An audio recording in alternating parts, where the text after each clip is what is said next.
Yo, what is good, everybody? It's your boy Golden Falls, Golden, what if, whatever you want to call me, and I'm back. I am back with a brand new series.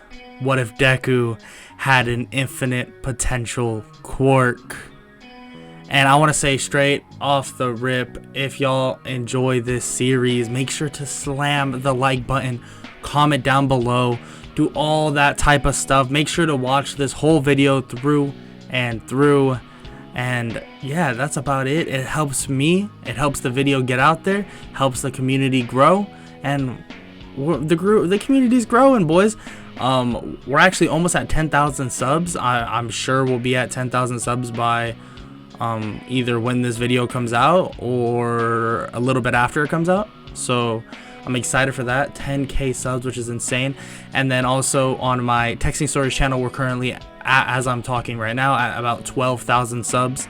So y'all are insane in general.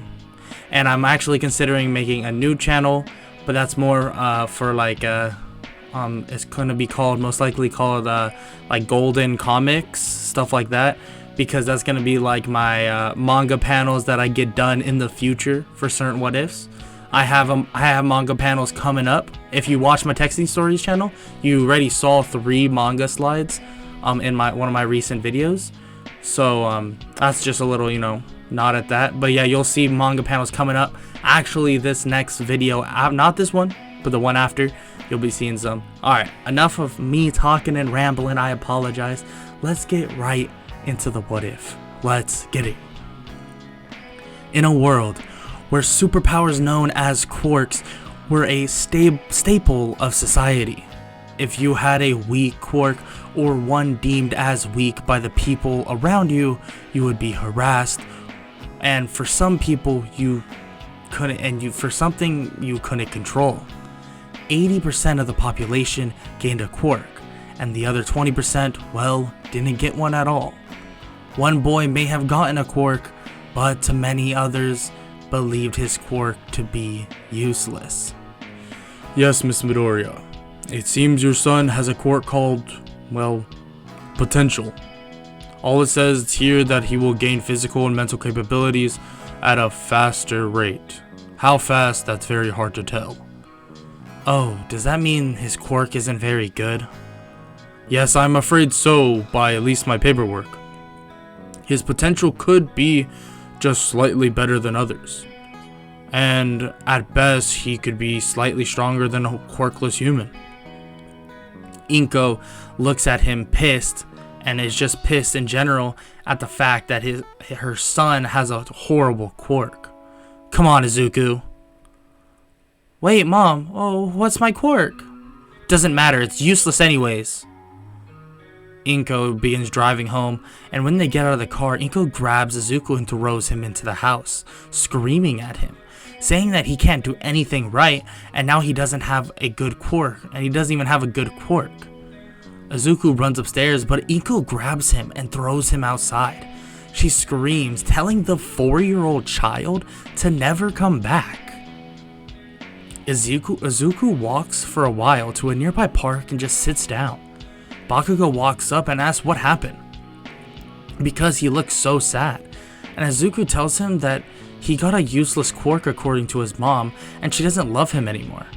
Bakugous asks what his quirk is, and what quirk does he have exactly, and Izuku says that he doesn't even know.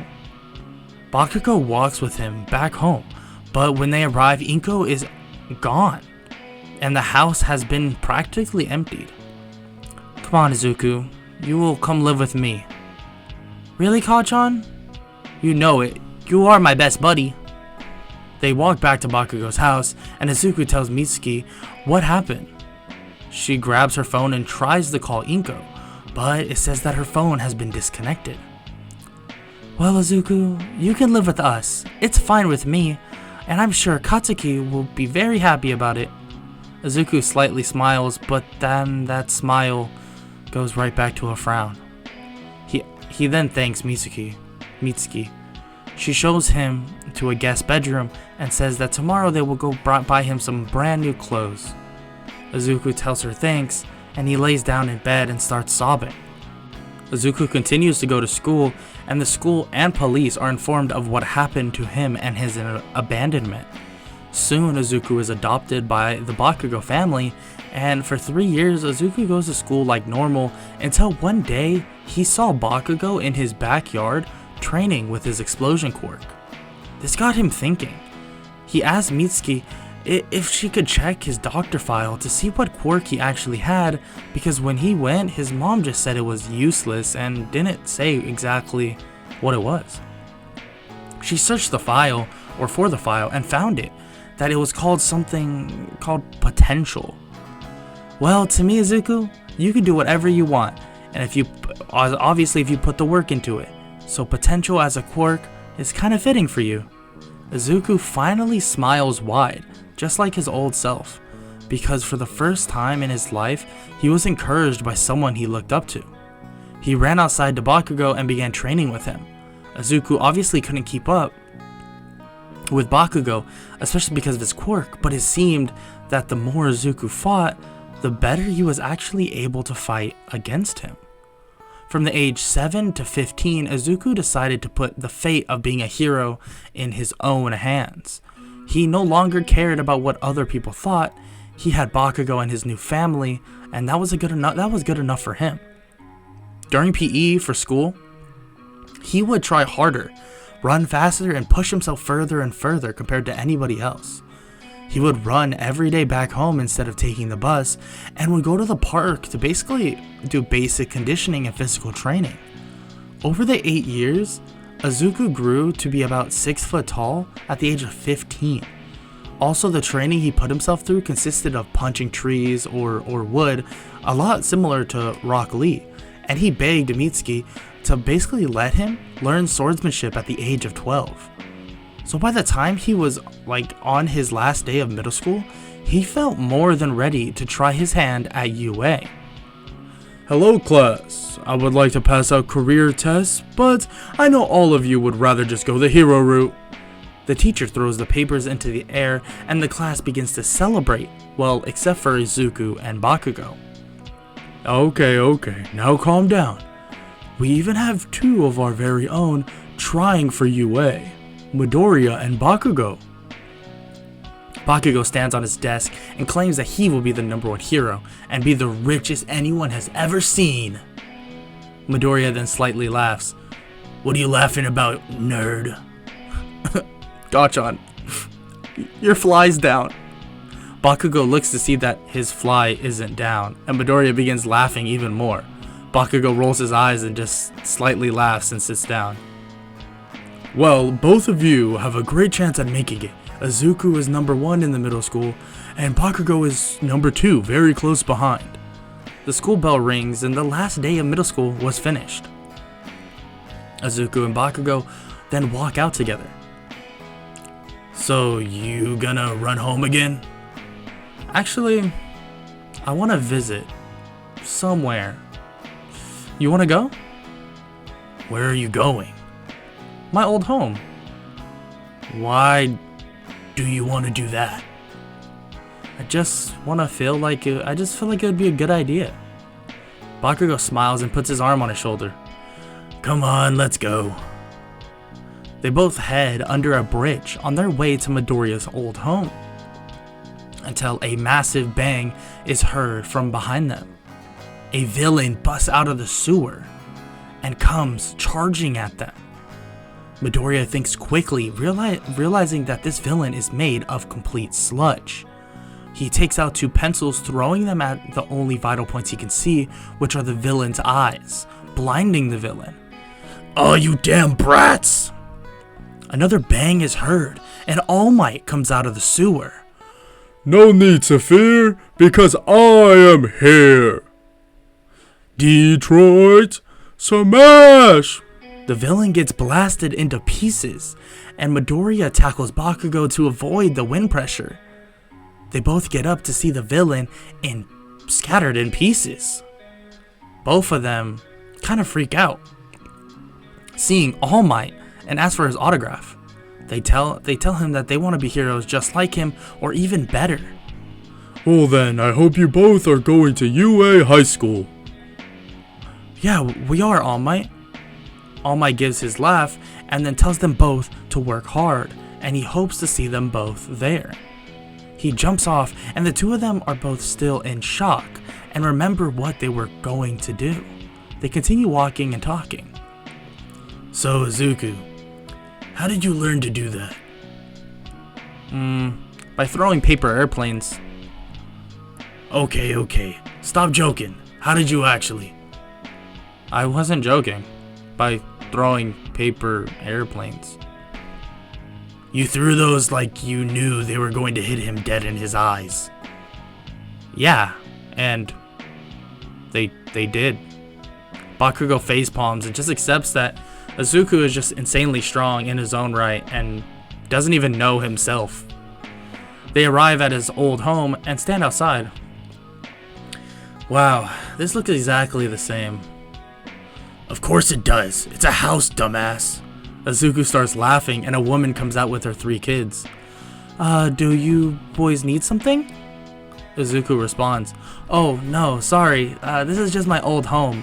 When I was 4, I was here, and I came back just to look. Sorry. We'll actually be heading out now. Bye." The woman asks for him to wait, and asks what's his name. He tells her that his name is Izuku Midoriya, and her eyes grow wide. "Are you the son of Inko Midoriya?" No, I'm not." Izuku and Bakugo walk away and head back to his actual home now. They arrive and begin talking about what they should do for the next 10 months before the entrance exam. "Well, I kinda already have plans. My sensei wants me to train with a new weapon and has a workout regimen for me." A new weapon? How the hell is that? Not sure, but I can send you the workout regimen at least if you want. Yeah, sure, why not? I'll take it. Midoriya then the next day heads to the dojo and does his warm-up and waits for his sensei. When he arrives, he throws something at Midoriya. "What is this?" "It's a hilt." Yes, exactly. A hilt. I want you to train in something that all my ancestors wanted to learn, and even I wanted to learn, but I couldn't. But with you, I know you can. You have, well, potential. His sensei smirks and brings out stacks of books and tells him to read all of them, and he exits the room. Midoriya begins to read, and it says that hundreds of years ago, there was an art of weaponry created by the gods that would allow someone to put their own willpower and strength within a hilt, creating their own blade. And it also said that with unlimited potential, the weapons would meet no limit in itself. Hey Izuku, how far along are... Sensei Saber is cut off as he watches Izuku focus all his energy towards the hilt. Saber watches in complete awe as sparks begin to fly around the hilt, but Midoriya collapses from exhaustion. Izuku, do you finish the books? Oh yeah, I did, but I still can't quite do it. Kid, nobody has been able to do that in 1,000 years, and you already are closer than anybody. Let's begin our training. Izuku begins his training once again in his efforts to focus his energy into a hilt, creating a weapon of one's pure self. Only 2 weeks in, Izuku did it, creating a green katana with white sparks surrounding it. You did it, kid. And fast. Midoriya continues to focus and the blade begins to change. No, not just change, it began to morph into an entirely different weapon. Once a katana changed to a ball and chain, other known as a flail. Sensei Saber was shocked that this kid not only figured out how to summon the weapon, but he can morph the weapon to what he desires? I think I did it, Sensei. Yeah, you definitely did. For the rest of the months before the entrance exam, Izuku trains harder than he has ever before. But he doesn't even know his true strength. Throughout all this time, he's under the assumption that his quirk was only minorly helping him grow faster and faster, but what he didn't know is the harder he was training, the more his quirk was evolving. He was now at the point that he was getting 5 times the amount out of every single workout than anyone would, making him far stronger than he actually realized, just barring brute force. The only person who truly realized this was his sensei, who he saw Izuku shatter 3 punching bags in a matter of 30 minutes, and for some reason, Izuku believed for this to be normal. Izuku also only studied for 1 day for the entrance exam test, because he thought that he was just, good at test taking. But no, his learning capacity was so insane that he basically was able to memorize anything he read. The day then finally came, and Izuku and Bakugo headed into the entrance exam.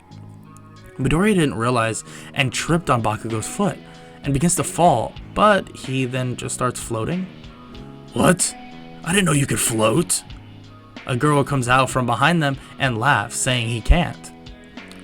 She puts him down and tells them both good luck, and runs in. Midoriya and Bakugo stand there extremely confused. They run in, and President Mike sets everyone up for the written exam, which Izuku finishes in literally 10 minutes. You sure, kid, that you're done? Yeah, I definitely am. It was extremely easy. Midoriya heads to the auditorium and throws his feet up on the desk as he waits. The rest of the class enters, and finally President Mike begins to explain the plan for the practical exam. He explains that the practical will be made up of robots, and Midoriya's face grows a massive grin. He explains that there will be 1, 2, 3, and a 0-point robot, but to basically just avoid the 0-point robot. They are sent to the gates, and Midoriya pulls out his hilt. This blue-haired boy then confronts him. Hey, you cannot bring outside. Midoriya cuts him off, saying he got permission, and that he should be worrying about himself. The gates swing open and Midoriya bolts out, punching a 1-point robot and breaks it into pieces. He is actually pretty surprised, thinking that maybe he doesn't even need to use any of his weapons. He smashes tons of robots while he's running around, and he's running at pretty fast speeds. Teachers that are watching are even shocked, especially when they learn the simplicity of his quirk, and that this kid must have been putting in tons of training to get this strong. After getting about 130 points, Midoriya sits down, satisfied. After a bit of time though, the ground began to shake like crazy. What the heck? Midoriya looks to see a massive robot walking through the city.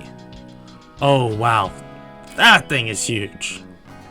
Midoriya is about to run away, but he sees the same girl from earlier stuck under rubble.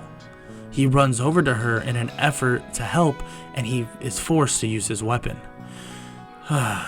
Focus, Izuku. Focus. Midoriya lifts the sword to the sky, and the ground around him begins to shake and electrify. A giant green katana blade emerges from the hilt, but it's no normal katana.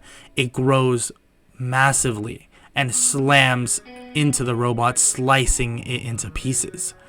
He quickly gets the girl out of the rubble, picking her up and bringing her to Recovery Girl. Hey, you okay? Yeah, thanks to you. Yeah, don't mention it.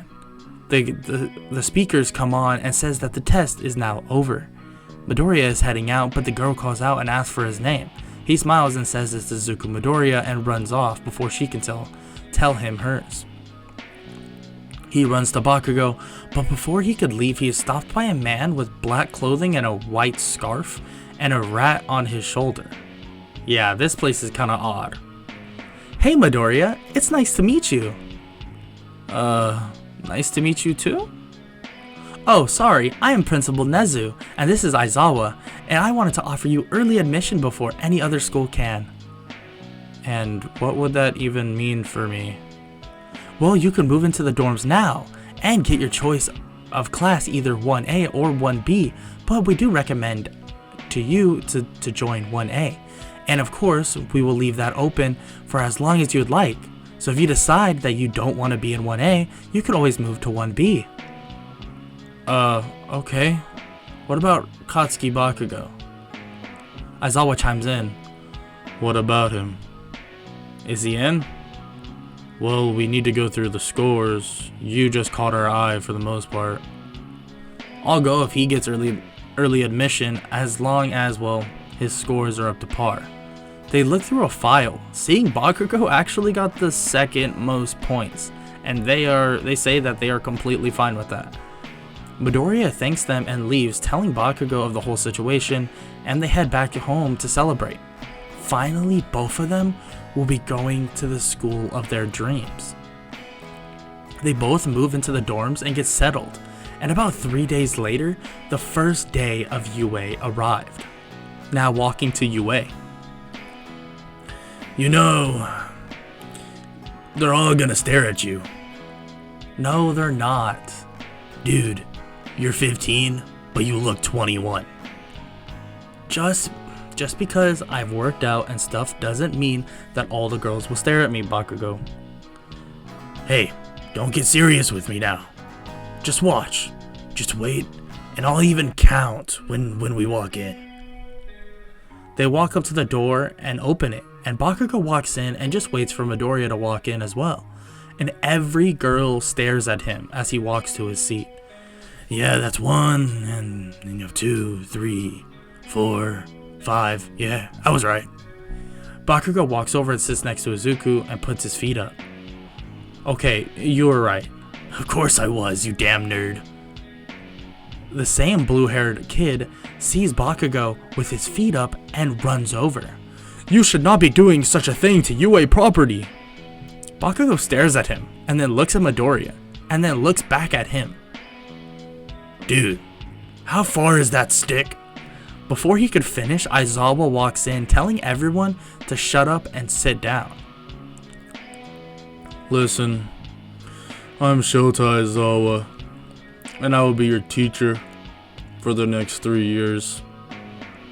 Everyone, enough of introductions. You can all do that on your own time. Everyone meet me outside, and before you say something about dumb orientation, I don't care. Aizawa walks out, and most of the class is shocked, but Midoriya starts laughing.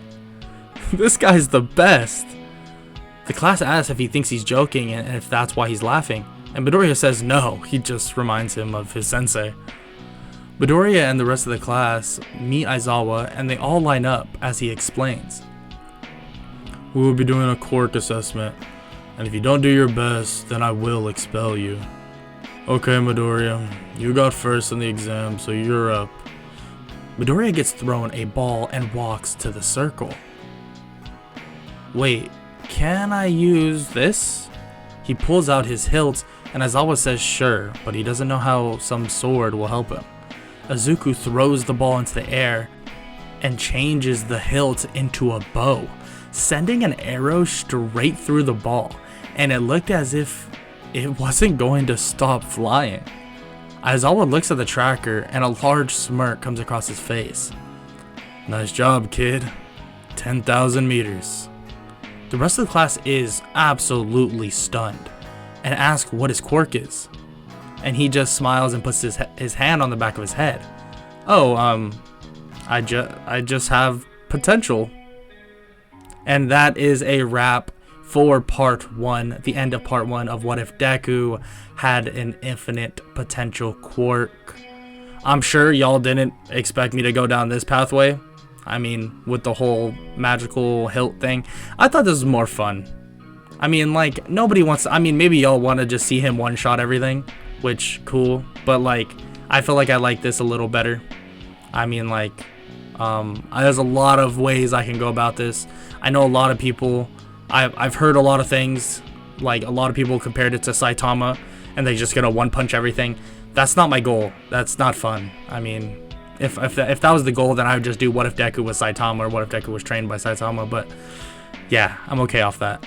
But if y'all want to see that what if, I can do that. It wouldn't be very hard to make. But yeah, like I said, if y'all enjoyed, make sure to hit that like button, hit the subscribe button. Make sure to comment down below. All those things help. If you hit the like, if you hit the sub and you comment, it helps me a ton. Likes and comments help these videos grow like crazy, and I appreciate all the love and support anyways. Even if you guys don't decide to like and a comment and subscribe, it's all good. If you're here hanging out with us, we're all a community, and I love you nonetheless, bro. You know, I'm about to get emotional. Okay, all right, enough of that. Like I said, I hope all y'all enjoyed, and I hope all y'all have an amazing day. Later. I don't wanna waste what's left.